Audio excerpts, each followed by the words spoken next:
Hello everyone, स्वागत है आपका सिविल सर्विस प्रोटेक्शन में। सो एवरीवन, आज का जो टॉपिक है यूसीसी। अभी देश के अंदर यूसीसी पे काफ़ी वाद विवाद चल रहे हैं। सो यूसीसी है क्या? इसमें कुछ पक्षकार हैं, कुछ इसके विपक्ष में बातें कर रहे हैं। दोनों पक्षों पे बात करेंगे। हमारे संविधान में यूसीसी के बारे में क्या कहा गया है? ओके, जो फंडामेंटल राइट्स हैं वह कैसे कन्फ्लिक्ट कर रहे हैं, जो इसके विचारक हैं क्या बात कर रहे हैं, जो इसके विरोध में बातें कर रहे हैं, वो फंडामेंटल राइट को यूसीसी से कैसे जोड़ करके कन्फ्लिक्ट की बात कह रहे हैं। ओके, साथ ही साथ जो यूसीसी है समान नागरिक संहिता क्या बात करता है? ओके, देखिए, कानून दो प्रकार का होता है। अगर हम कानून की बात करें, कानून दो प्रकार का होता है। पहला होता है आपराधिक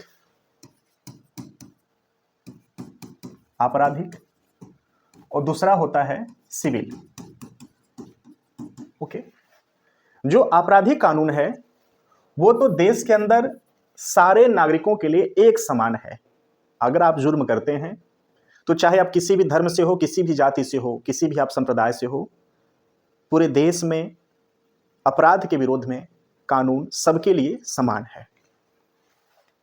ओके, जो सिविल मामले होते हैं, सिविल मामले में पूरे राष्ट्र में, यानी देश की बात हम कर रहे हैं, भारत की बात कर रहे हैं, भारत के अंदर सिविल मामले में कानून सबके लिए सेम नहीं है। हिंदू के लिए सिविल मामलों में कानून अलग है, मुस्लिम के लिए अलग है, क्रिश्चियन के लिए अलग है, पारसी के लिए अलग है। सो यहाँ पर जो कानून है, जो कानून का जो न्याय है, यहाँ पे वेरी करता है। और इसी को एक समान करने के लिए यूसीसी लाने की बात कही जा रही है। बात क्लियर हो गया? यूसीसी एक समान जो नागरिक संहिता है इसका परिचायक है। इसके लिए बात करता है कि भारत के अंदर समान नागरिक कानून होने चाहिए। चाहे आप किसी भी धर्म के हो, किसी भी जाति के हो, किसी भी पक्ष के पक्षकार हो, कानून सबके लिए समान होने चाहिए। आपराधिक मामलों में तो समान है, लेकिन सिविल मामलों में समान नहीं है। अब पूछेंगे कैसे? अब जैसे हिंदू धर्म का विवाह है, विवाह में जो एज है वह महिला का 18 वर्ष है और पुरुष का 21 वर्ष है। वही हम बात करें मुस्लिम धर्म में, तो जो मुस्लिम पर्सनल लॉ है, शरीयत के हिसाब से महिला का जो एज है शादी का, जब वो यौनावस्था में महिला प्रवेश करती हैं, as a medical terminology puberty. Okay, puberty के एज में जब महिला होती हैं तो वो शादी के लिए उनका एज वैलिड माना जाता है। मेडिकल के टर्मोलॉजी में ये जो एज होती है 14 साल 15 साल के अप्रॉक्सीमेट में ये एज होती है। ओके, सो जब देश एक है, एक देश के अंदर किसी के लिए 18 वर्ष का शादी का उम्र, किसी के लिए 13 से 14 वर्ष का। ओके, जो बच्चे गोद लिए जाते हैं उनमें कन्फ्लिक्ट है। जो विवाहित दंपत्ति से बच्चे जन्म लेते हैं उनके लिए अलग कानून की बातें कर दी जाती हैं धर्मों के आधार पर। और जो अविवाहित जोड़ों से बच्चों का जन्म होता है उनके लिए हमारे समाज में अलग कानून, अलग तौर तरीके से उनके साथ बर्ताव किया जाता है। तो इन्हीं सब मुद्दों पर जो यूसीसी है, यूनिफॉर्म सिविल कोड, समान नागरिक संहिता, एक राष्ट्र के अंदर एक समान कानून का बात करता है। चाहे आप सिख धर्म से हो, चाहे आप क्रिश्चियन हो, चाहे पारसी हो, चाहे हिंदू हो, सबके लिए समान कानून की बात करता है। ओके, अब विचार अंदर आएगा कि जब संविधान निर्माण किया गया तो फिर इसको क्यों नहीं फंडामेंटल राइट्स के फॉर्म में अप्लाई कर दिया गया? क्यों आज ये विवाद हो रहे हैं? पहले ही क्यों नहीं कर दिया गया? हमारे देश का जो बंटवारा हुआ है उसका आधार कईयों थे, लेकिन उन कईयों आधार में एक आधार था धर्म। धर्म के आधार पर देश का बंटवारा हुआ है, जिसमें से दो देश बनकर आए, एक भारत और एक पाकिस्तान। उस समय अगर यूसीसी लागू किया जाता तो आंतरिक अशांति भी बनती देश के अंदर, जिसको कि रोक पाना शायद उस समय की बात उस समय में पॉसिबल नहीं था कि हम जिस परिस्थिति में चल रहे थे उस परिस्थिति में और अशांतियों को हम लोग रोक पाए। उस समय चर्चा हुआ था, जो हमारे संविधान के निर्माण करता थे चर्चा किए थे। दो बातों पे चर्चा हुई थी। पहला तो चर्चा ये था कि अभी हम आज़ाद हुए हैं, आज़ादी के साथ साथ हम आपस में बटे भी हैं। हमारे देश की वो अभी स्थिति नहीं है कि हम यूसीसी लागू करके आंतरिक अशांति को रोक सकें। क्लियर? साथ ही साथ दूसरा वहां पे चर्चा ये किया गया कि हम लोग डीपीएसपी नीति निदेशक सिद्धांत तत्व में जो यूसीसी है उसका प्रावधान कर देते हैं। आगे चलकर जो राज्य हैं वह यूसीसी के तरफ जाएंगे, चलेंगे। भारत के संविधान में आर्टिकल 14 डीपीएसपी के अंतर्गत आर्टिकल 44 यूसीसी की बात करता है, यूनिफॉर्म सिविल कोड की बात करता है, समान नागरिक संहिता की बात करता है।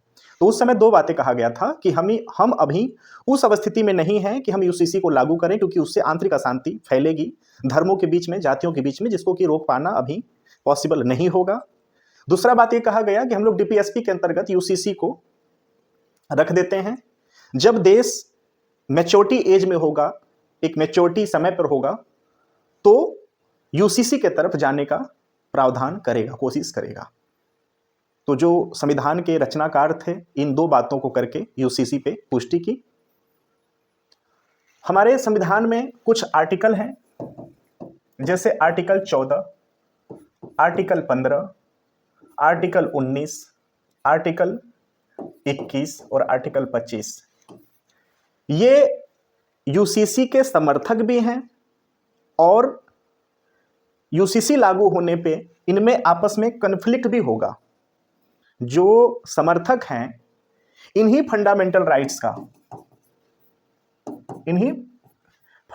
राइट का वास्ता देकर ये बात करते हैं कि जब देश हमारा एक है, देश के अंदर सारे के सारे जो नागरिक हैं वो एक समान हैं, फिर जाति धर्म के आधार पर कानून क्यों वैरी करते हैं? ओके, वही मुस्लिम धर्म में जो मैरिज है, महिला का जो एज है शादी का वो 18 वर्ष है, वही मुस्लिम में प्यूबर्टी को एज माना जा रहा है शादी का। तो जब दोनों महिलाएं सेम हैं फिर उनके एज में भिन्नता क्यों है? दूसरा मामला जो पॉक्सो है, ओके, पॉक्सो में नाबालिग विवाह को अपराध माना गया है। नाबालिगों के बीच में यौन संबंध को अपराध माना गया है। वहीं पे 13 से 14 की एज में शादी को अगर कहीं पे लीगल मान लिया जाए तो ये कानून भी तो आपस में कन्फ्लिक्ट कर रहे हैं ना, धर्म के न्याय पे, धर्म के कानून पे। ओके, तो ऐसे बहुत सारे कारण हैं जो कि कानून आपस में भी कन्फ्लिक्ट कर गए हैं। ओके, सो यूसीसी का जो लागू होना है, इसके लागू होने से, लागू नहीं होने से क्या प्रभाव पड़ सकता है, देश में लागू होना चाहिए, देश का क्या सिनेरियो बाहर आएगा, लागू नहीं होता है तो क्या अवस्थिति है, सारे मुद्दों पे वन बाय वन बात करेंगे। ओके एवरीवन, अभी हम जो आगे बात करेंगे अपने शॉर्ट नोट्स पे बात करूंगा मैं। अगर उसमें कुछ कमियां होंगी जो कि मैं मेंशन नहीं कर पाया हूंगा तो प्लीज़ आप कमेंट बॉक्स में जरूर कमेंट करना, ताकि मैं उसको पूर्ति कर सकूं, कमियों को दूर कर सकूं। अदरवाइज मैंने फुल कोशिश किया है कि एग्जाम से रिलेटेड जो भी मुद्दे उठ सकते हैं, जो भी विषय पे बातें हो सकती हैं, हमने वहां पे बिल्कुल इंक्लूड किया है चीज़ों को संशोधित करके। ठीक है, सो जो यूसीसी है, समान नागरिक संहिता इसको कहते हैं, यूनिफॉर्म सिविल कोड के नाम से इसको हम जानते हैं। ओके, यूसीसी क्या बात करता है, इसके पक्ष विपक्ष में विचारक क्या बताते हैं, क्लियर? सो इन सबों को बात करने से पहले, जानने से पहले हम यूसीसी के बारे में बात कर लेते हैं। जो यूसीसी है, एक देश के अंदर एक समान कानून की बात करता है। विवाह, तलाक, बच्चे का गोद लेना, संपत्ति का बंटवारा, इन सभी मामलों में कानून एक समान होना चाहिए, चाहे व्यक्ति विशेष किसी भी धर्म से हो, किसी भी जाति से हो, सबके लिए एक समान कानून होना चाहिए देश के अंदर। ओके, चलिए। सो अभी का जो परिदृश्य है, भारत में आपराधिक कानून सभी पर एक समान लागू हो रहा है, चाहे आप किसी भी धर्म के हो, किसी भी जाति के हो, किसी भी समुदाय से हो। अगर आप कोई अपराध करते हैं तो कानून के दायरे से आप नहीं बचेंगे। साथ ही साथ पूरे देश में सबके लिए समान प्रावधान है। ओके, वही जब व्यक्ति चाहे धर्म से हो, किसी भी समुदाय से हो, ठीक है। सिविल कानून सभी नागरिकों पर एक समान नहीं है। ओके, अर्थात धर्म के आधार पर कानून का व्यवस्था है। क्लियर? हिंदू धर्म में जो डिवोर्स का प्रावधान है वो हिंदू लॉ के तहत है। जो मुस्लिम धर्म में डिवोर्स का प्रावधान है वो शरीयत के हिसाब से है। तो जब एक देश है तो मुस्लिम लॉ या शरीयत लॉ क्यों चल रहा है? क्यों एक कानून क्यों नहीं हो रहा है जो देश के संविधान के अंतर्गत जो प्रावधान किए गए हैं, जो कानून व्यवस्थाएं, जो सीआरपीसी, आईपीसी की धाराएं बनाई गई हैं, उसके तहत न्याय क्यों नहीं किया जा रहा है? ओके, सो हिंदू के लिए अलग कानून, मुस्लिम के लिए अलग कानून, क्रिश्चियन के लिए अलग कानून, जो पारसी हैं उनके लिए अलग कानून का व्यवस्था है। हिंदू में शादी से जुड़े मामलों में हिंदू लॉ के अनुसार सजा का प्रावधान है। मुस्लिम धर्म में जुड़े मामले में शरीयत के अनुसार न्याय का प्रावधान है। ओके, चलिए। सो धार्मिक जो पर्सनल लॉ के भिन्नता से असमानता का उदय होगा। ओके, अगर यूसीसी लागू नहीं किया जा रहा है, नहीं किया जाएगा, तो क्या क्या स्थितियां देश के अंदर उपस्थित हैं आज के समय में, उन्हीं की बात यहां पर मेंशन मैंने किया है कि धार्मिक पर्सनल लॉ के भिन्नता से असमानता का उदय हो रहा है। भाई, जो मुस्लिम समुदाय की महिलाएं हैं उनके लिए न्याय का अलग प्रावधान है, जो हिंदू धर्म से संबंधित महिलाएं हैं उनके लिए पर्सनल मुद्दों में न्याय का अलग प्रावधान है, जो पारसी समुदाय की महिलाएं हैं उनके लिए आपसी विवाद में न्याय का अलग प्रावधान है। ओके, सो ये जो लाइन है उसी मैटर को पुष्टि कर रही है। नेक्स्ट है, असमान न्याय में न्याय के समानता का सामना करना पड़ रहा है। महिलाओं को ज्यादातर असमानता का सामना करना पड़ता है। अगर हम एज ए रिपोर्ट की बात करें तो पितृसत्तात्मक भारत की जो सभ्यता चली आ रही है, हमने वेदों में, पुराणों में भी पितृसत्तात्मक ही भारत का जो है इतिहास, आज भी अगर हम उसी इतिहास पर चलें तो फिर हमारे आधुनिक होने का, हमारे मॉडर्न कल्चर को अपनाकर आधुनिकता की तरफ जाने का फिर क्या क्या प्रभाव पड़ता है, इससे क्या फर्क पड़ता है? जब हम आज भी महिला को समाज में समान अधिकार, समान बोलने का अधिकार, समान चलने का अधिकार, अपने कानूनों की रक्षा का अधिकार अगर नहीं दे पा रहे हैं, तो किस बात का आधुनिकता, किस बात का विकास? और बात बात में अगर नारी सशक्तिकरण की बात करी जाए और नारी के आदर्शों को, नारी के अधिकारों को दबाया जाए, तो फिर किस आधुनिकता की बात करते हैं? ओके, ये असमानता पुरुष प्रधानता को भी दर्शाता है कि पुरुष चाहे जैसे चाहे वैसे नियम को बनाए, अपने सभ्यता को लेकर चले, उसका निर्माण करे, उस पर लोगों को लाने का कोशिश करे, बल्कि महिलाओं का कोई योगदान नहीं, महिलाओं का कोई पुष्टि नहीं, महिलाओं के अधिकार का कोई संरक्षण नहीं हो रहा है। ओके, तो ये सब जो कारक हैं ये जन्म दे रहे हैं एक समान कानून न होने पर सिविल मामलों में अभी तक का जो सिनेरियो है। ओके, चलिए। यूसीसी जो समान नागरिक संहिता है भारत के संविधान में, आर्टिकल 44, ये प्लीज आप नोट कर लेना, आर्टिकल 44 का हिस्सा है। और ये जो आर्टिकल 44 है ये डीपीएसपी नीति निदेशक तत्व के अंतर्गत आता है। ओके, जो डीपीएसपी वो फोर्सेबल नहीं है, ये भी आप याद रखना। एग्जाम में डीपीएसपी के ऊपर कई बार क्वेश्चंस आ चुके हैं। जो डीपीएसपी है वो फोर्सेबल नहीं है। ओके, इसे डीपीएसपी के नीति निदेशक तत्व में शामिल किया गया है। जो आर्टिकल 44 है सभी नागरिकों के लिए समान नागरिक संहिता लागू करने का दायित्व की बात करता है। ओके, चलिए आगे चलते हैं। जो लोग यूसीसी का विरोध कर रहे हैं उनका आखिर कहना क्या है? ये इंपॉर्टेंट काफी लाइन है, ये हमारे आंसर राइटिंग में ऐसे राइटिंग में काफी उपयोगी है। साथ ही साथ हमें जानकारी होनी चाहिए कि जो लोग इसका विरोध करें उनका भी कोई तर्क है या बिल्कुल निरर्थक वो तर्क दे रहे हैं। जो लोग इसका विरोध कर रहे हैं उनका मानना है कि भारत के संविधान में आर्टिकल 25 फंडामेंटल राइट सभी व्यक्तियों अंतःकरण की स्वतंत्रता, धर्म का अबाध रूप से मानने, आचरण करने, प्रचार करने, समान अधिकार होगा का हनन है। जो इसका विरोध कर रहे हैं उनका मानना यह है कि जो भारत के अंदर आर्टिकल 25 है, आर्टिकल 25 के अंतर्गत जो हमें फंडामेंटल राइट दिए गए हैं, यूसीसी के लागू अगर होता है तो यूसीसी के जो प्रावधान है, यूसीसी के प्रावधानों से हनन होगा। किसका? आर्टिकल 25 का, जो भारत के अंतर्गत सारे नागरिकों को दिया गया है। ओके। आर्टिकल 14 क्या कहता है? आर्टिकल 14 कानून के समक्ष समानता या भारत के क्षेत्र के भीतर कानूनों के समान संरक्षण की बात करता है। अब जहां पे आर्टिकल 25 का जो विरोध कर रहे हैं यूसीसी का, जहां पर आर्टिकल 25 का हवाला दे रहे हैं कि हमारे फंडामेंटल राइट का भी हनन हो रहा है अगर यूसीसी लाया जा रहा है तो। ओके, क्योंकि उनके जो स्वतंत्रता है, व्यक्तिगत धर्म का जो अबाध उनको मानने का जो स्वतंत्रता दी गई है आर्टिकल 25 के अंतर्गत, यूसीसी उसको रोक रहा है। रोक कैसे रहा है? रोक इस मामले में रहा है कि अगर यूसीसी लागू हो जाता है तो तलाक आप अपने तौर तरीके से नहीं दे सकते हो, धर्म के आधार से नहीं दे सकते हो। प्रॉपर्टी का बंटवारा अपने तौर तरीके से नहीं दे सकते हो, नियम के आधार से करोगे। महिला को, पुरुष को नियम के आधार से आप विवाह करोगे, डिवोर्स दोगे, ठीक है। प्रॉपर्टी का बंटवारा करोगे बच्चों में, नियम के दायरे में करोगे, अपने पर्सनल लॉ के तहत नहीं कर पाओगे। तो आर्टिकल 25 का हवाला दिया जा रहा है कि भाई फंडामेंटल राइट तुमको मिला है संविधान में, उसका हनन हो रहा है।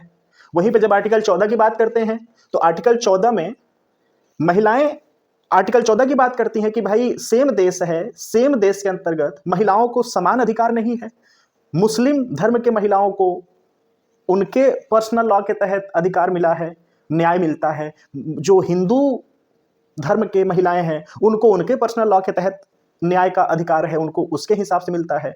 भाई अगर एज 18 वर्ष शादी की है, ठीक है, और किसी धर्म में अगर प्यूबर्टी को शादी का एज माना जा रहा है, 13 से 14 मान के चलें, तो इन दोनों में असमानता हुआ कि नहीं हुआ? इस धर्म की महिला को शादी का जो अधिकार है, जो शादी का एज माना जा रहा है, 18 से पहले कर दिया गया। ओके, तो असमानता तो आ रहा है ना। डिवोर्स के मामले में हिंदू और मुस्लिम के बीच में काफी कन्फ्लिक्ट है, तो असमानता तो आ रहा है ना। तो जो पीड़ित महिला है आर्टिकल 14 का हवाला तो दे सकती है ना कि आर्टिकल 14 देश एक है, नागरिक सब समान है, तो फिर आर्टिकल 14 के तहत हमारे अंदर भेदभाव क्यों है? हम लोग के साथ भेदभाव क्यों किया जा रहा है? सबके लिए समान अधिकार क्यों नहीं किया जा रहा है? क्लियर? कानून के समक्ष समानता या भारत के क्षेत्र के भीतर कानूनों के समान संरक्षण का बात करता है। राज्य किसी भी व्यक्ति को कानून के समक्ष समानता या भारत के क्षेत्र में कानून में समान संरक्षण से वंचित नहीं करेगा। ओके, तो आर्टिकल 14 का हवाला दिया जा सकता है पक्षकारों के द्वारा। तो ये दोनों आर्टिकल आप 25 याद रखो। जो लोग इसके विपक्ष में बात कर रहे हैं, इसके विरोध में बात कर रहे हैं, उनका भी लॉजिक अपने हिसाब से, उनकी टर्मिनोलॉजी है। जो आर्टिकल 14 है, पक्षकार आर्टिकल 14 की बात कर रहे हैं कि भाई वही आर्टिकल जो 14 है, 14 को भी हम देखा नहीं कर सकते हैं। समान देश है, समान लोग हैं, तो हम समान अधिकार की बात करते हैं, सबको समान अधिकार दिया जाएगा। पक्षकार आर्टिकल 14 की बात कर रहे हैं।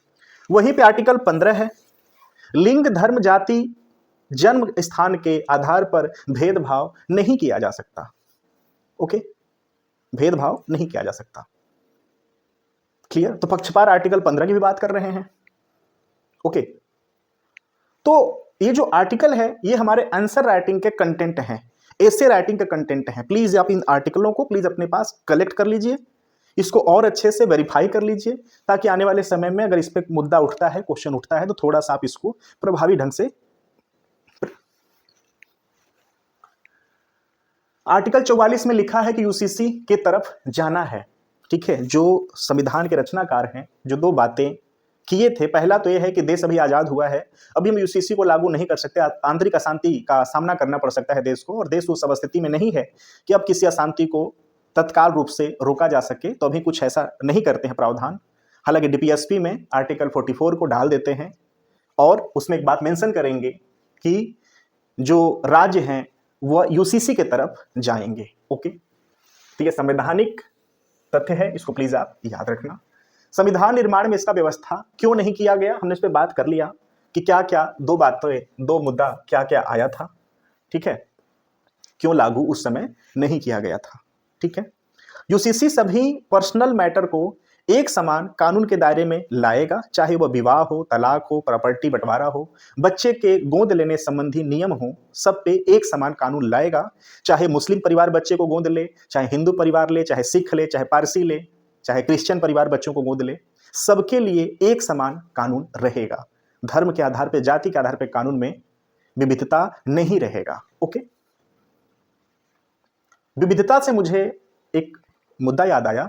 कुछ लोगों का यह भी कहना है विरोध में कि यूसीसी अगर लाया जाएगा तो हमारा जो देश का जो डाइवर्सिटी है ना वो प्रभावित होगी। हम विविध राष्ट्र हैं, भिन्न भिन्न लोग, भिन्न भिन्न जाति के, भिन्न भिन्न धर्मों से लोग एक ही जगह पे, एक ही घर में रहते हैं, जो जिस घर का नाम भारत है।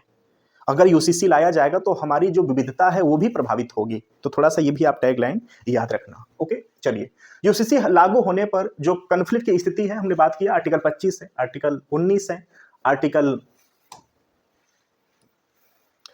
14 है, आर्टिकल 15 है।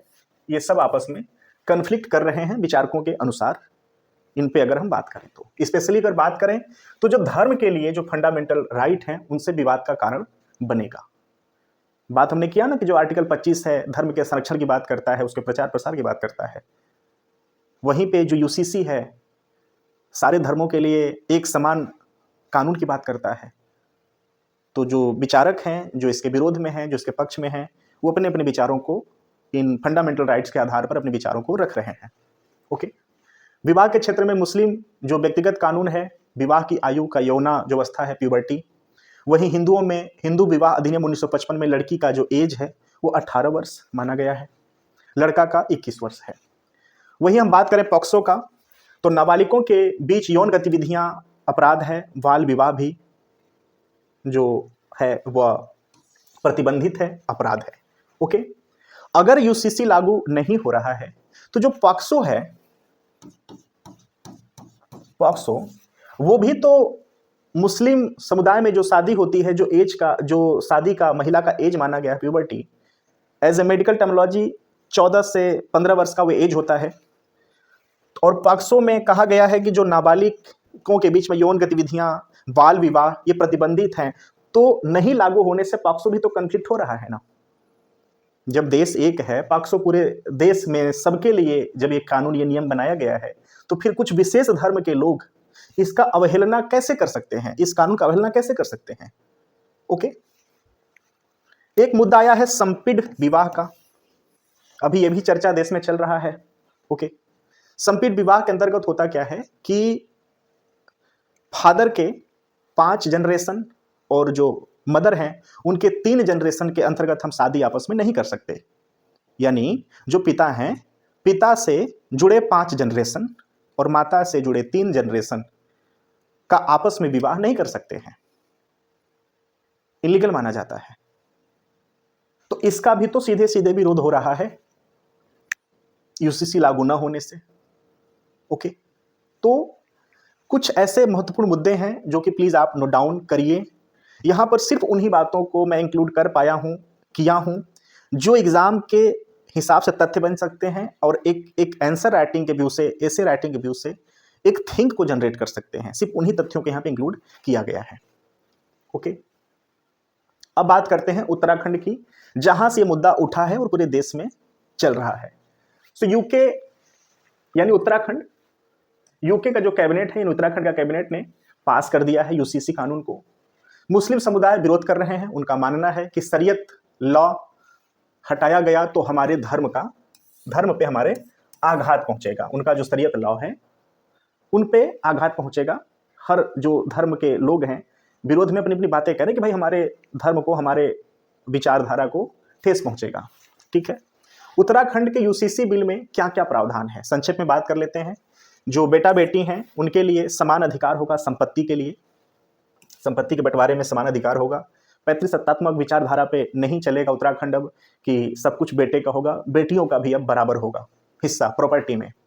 विवाह और अविवाहित जोड़े से जन्मे बच्चे का समान अधिकार होगा। ऐसा नहीं कि जो विवाह से बच्चा जन्मेगा, जिसको सामाजिक रूप से जो पति पत्नी हैं, विवाह किए हैं समाज में, चाहे वो किसी भी धर्म के हों, उनसे जो बच्चा जन्मा है उसको कानूनी अधिकार मिलेगा, प्रॉपर्टीज मिलेगी, सम्मान मिलेगा।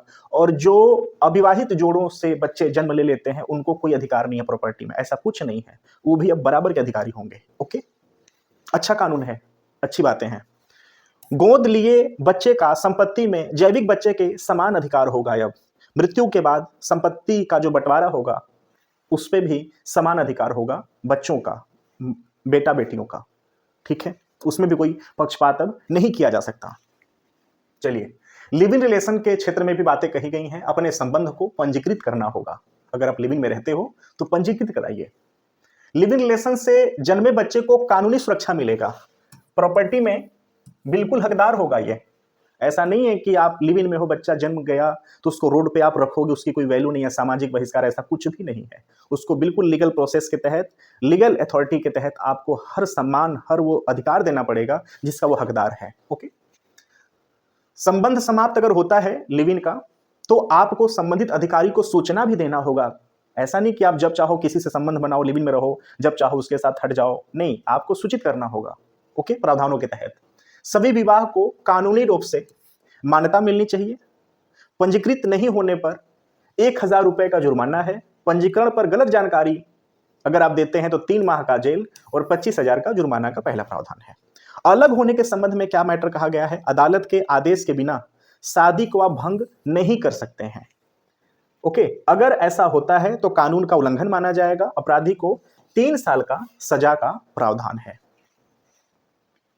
अगर तलाक का मामला कोर्ट पहुंचता है तो 60 दिन के भीतर सुनवाई का भी प्रावधान है। ओके, भरण पोषण का, गुजारा भत्ते का महिला पुरुष दोनों मांग कर सकते हैं। कोर्ट के ऊपर डिपेंड करता है कि वो क्या फैसला देता है। हालांकि दोनों को गुजारा भत्ता, भरण पोषण मांग करने का अधिकार है उत्तराखंड के अंतर्गत यूसीसी कानून के तहत। ओके, यूके में जो ट्राइबल हैं, जो आदिवासी समुदाय हैं, उन पे यूसीसी लागू नहीं किया जाएगा। क्वेश्चंस यहां से भी बन सकता है कि जब सेम राष्ट्र है, समान अधिकार सबके लिए, एक छत के तहत, एक कानून के तहत ला दिए, तो फिर आदिवासियों को, बंजारों को क्यों ऐसा किया जा रहा है कि उनको यूसीसी के तहत नहीं लाया जा रहा है। वहीं बात करें आदिवासी समुदायों का, तो आदिवासी समुदायों का जो रिचुअल होता है ना, उसको बहुत ही वो कठोरता से पालन करते हैं। प्रकृति से अगर सीधा संबंध किसी का आज के समय में है तो वो आदिवासियों का है। वो किसी भी आधुनिक वस्तु, आधुनिक खान पान, आधुनिक कपड़ों का भी इस्तेमाल नहीं करते हैं। वो जो आदिवासी समुदाय के लोग हैं वो बिल्कुल नेचुरल रहते हैं, नेचर से जुड़े हुए हैं और अपने आदर्शों पे चल रहे हैं, जो उनको सदियों से वो बनाए आए हैं, उसी पे वो लोग बिल्कुल चल रहे हैं। हालांकि उनको इसमें मेंशन नहीं किया गया है। तो ये भी मुद्दा आप रखना, इस पे भी मुद्दा पूछा जा सकता है कि अगर आदिवासियों को यूसीसी के तहत नहीं इंक्लूड किया गया है तो उस पर आपका क्या तर्क है, क्या टिप्पणी देना चाहते हैं। ओके, चलिए, देश का पहला जो यूसीसी को लागू करने वाला राज्य है वह गोवा है। मैंने बात कर लिया था 1867 से ही लागू किया है, जब गोवा पे पुर्तगालियों का कब्जा हुआ करता था। ओके, 1961 में जब गोवा भारत में सम्मिलित हुआ तो अपने वही गोवा सिविल कोड के कानून के साथ ही हुआ, उसमें कोई परिवर्तन नहीं किया गया। स्वतंत्र भारत की बात करें, स्वतंत्र भारत का पहला कोई राज्य है यूसीसी को लागू करने वाला, तो अब वो उत्तराखंड हो गया है। उत्तराखंड हो गया है, प्लीज आप ये भी याद रखना। सन 2000 में उत्तराखंड उत्तर प्रदेश से अलग होकर 13 राज्यों के साथ एक नए राज्य का स्थापना किया था। Okay, so everyone, I hope so कि हमने सारे तथ्यों पे बहुत विश्लेषित तरीके से बात किया है। अगर इसमें कुछ कंटेंट ऐसे हो सकते हैं जो कि मैं मेंशन नहीं कर पाया तो प्लीज आप कमेंट बॉक्स में जरूर अपने तथ्यों को भी इंक्लूड करें। Okay, so thank you so much.